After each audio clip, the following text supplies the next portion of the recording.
Trg Svetega Petra so danes dopoldne napolnili volčiči in pikapolonice, izvidniki in vodnice, roverji in stražarke.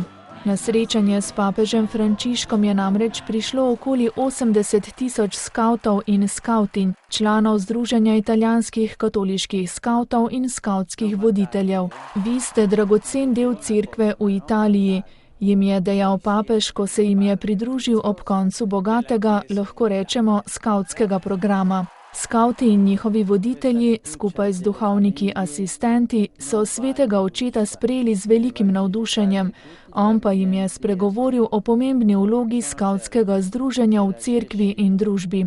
Veliko namreč prispevajo k vzgojnemu poslanstvu družin glede otrok in mladih. Starši vam jih zaupajo, ker so prepričani v dobroto in modrost skavtske metode, ki je osnovana na pomembnih človeških vrednotah, na stiku z naravo, vernostjo in vero v Boga, je dejal papež in nadaljeval, da je to metoda, ki vzgaja za svobodo v odgovornosti. Tega zaupanja družin in tudi cerkve se ne sme razočarati, je poudaril in izrazil željo, da bi se skavti vedno čutili del velike krščanske skupnosti.